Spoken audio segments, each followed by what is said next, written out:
Merci d'être de notre pour vous informer. Bienvenue dans votre édition du journal. Clôture des travaux de table ronde de haut niveau sur les femmes et la transition en Afrique a eu lieu ce 21 février 2024. C'est le ministre d'État, ministre secrétaire général à la présidence représentant les chefs de l'État qui a présidé la cérémonie. Et celle des pays de l'Afrique de l'Ouest en période de transition, décidé de marquer d'une pierre blanche les étapes importantes du retour à l'ordre constitutionnel dans leurs pays respectifs. 72 heures d'échanges et de réflexion afin de parler d'une même voix, d'un même langage, des droits, de l'émancipation et du rôle crucial que joue la femme dans la recherche de solutions durables, globales et spécifiques aux problèmes politiques, sociaux et économiques ont permis aux participantes de formuler ces recommandations à leurs autorités respectives et surtout au président de transition, chef de l'État général Mahamat Idriss Déby Itno, à travers son représentant, le ministre secrétaire général de la présidence de la République, Dr Mahamat Ahmad Alabo. Investir massivement dans l'autonomisation économique des femmes à travers les facilités d'accès au crédit, à la formation professionnelle et à l'entrepreneuriat, au leadership féminin en créant un environnement favorable pour les femmes entrepreneurs, favoriser leur participation dans les secteurs économiques clés et éliminer les obstacles structurels à leur plein épanouissement économique. Venues du Mali, du Burkina, du Gabon et de la Guinée, celles-ci ont saisi l'opportunité à travers la ministre gabonaise de la promotion de la femme, Madame Awanang Nadine Nathalie Ep Anato Lalouna, a exprimé leur reconnaissance au président de transition, général Mahamat Idriss Déby Itno, pour son soutien combien important pour la tenue et la réussite de cette table ronde de haut niveau. Elles réitèrent leur détermination à soutenir les initiatives de la ministre d'État, ministre de la Femme, Amina Priscille Longo, représentant le chef de l'État, le ministre secrétaire général de la présidence de la République, Dr Mahamat Ahmad Alabo, rassure que les plus hautes autorités de transition qui comptent refonder le Tchad, un pays où règne la paix, la justice et la sécurité, puiseront dans leurs recommandations des idées nouvelles pour réussir ce pari. Dr Mahamat Ahmad Alabo, qui félicite la ministre d'État, ministre de la Femme, Amina Priscille Longo, pour cette idée noble, rassure les participantes que leurs recommandations seront transmises à qui de droit. Représentant les chefs de l'État, le ministre d'État, ministre secrétaire général à la présidence, Mahamat Ahmad Alabo, a rassuré les femmes de l'engagement des autorités de transition à refonder un Tchad de paix et de justice. C'est bien de ses propos. Idriss Déby Itno, président de la République, chef de l'État, empêché, m'a fait l'honneur de venir le représenter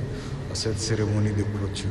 Pendant 3 jours, vous avez abordé des sujets d'importance capitale pour nos pays respectifs, les pays en transition. Et nous, au Tchad, après le dialogue national inclusif et souverain, nous avons convenu de refonder le Tchad.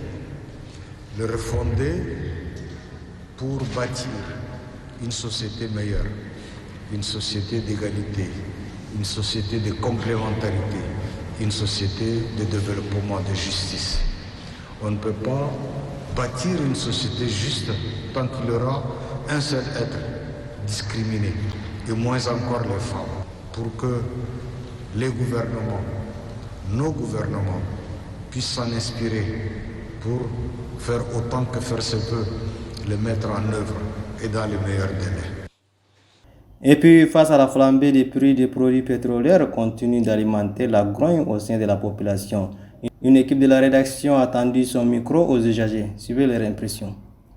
Subitement, un grand matin, on assiste à l'augmentation des prix des carburants. Cela suppose que nous assistons à un jeu de désordre de la part du gouvernement.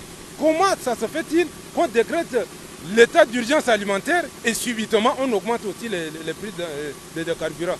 Moi, en ma qualité d'enseignant par exemple, je vois mes déplacements limités. Là, je viens de sortir de la classe. Je suis obligé simplement de me ravitailler pour pouvoir, n'est-ce pas, assurer mes heures de cours. Sinon, quand je serai contraint à la limite de mes possibilités, je ne viendrai pas aussi en classe. C'est à cause des difficultés concernant avec les clients. Donc le prix là, si on augmente le prix, les clients ne nous comprennent pas. Donc on est obligé de les amener comme le prix d'avant. Et ceux qui nous comprennent, ils nous ajoutent quelque chose un peu, mais ceux qui ne nous comprennent pas, on les amène comme d'avance. Il n'y a pas de solution d'autre. Je pense que cette décision est une décision antisociale, irréfléchie même, je peux dire. Du fait que nous sommes dans un pays où manger est un problème, se vêtir est un problème, se loger est un problème. Tout est une équation chez les pauvres, les citoyens lambda. Du coup, on augmente les prix du carburant. Ça va avoir des ramifications sur plusieurs activités.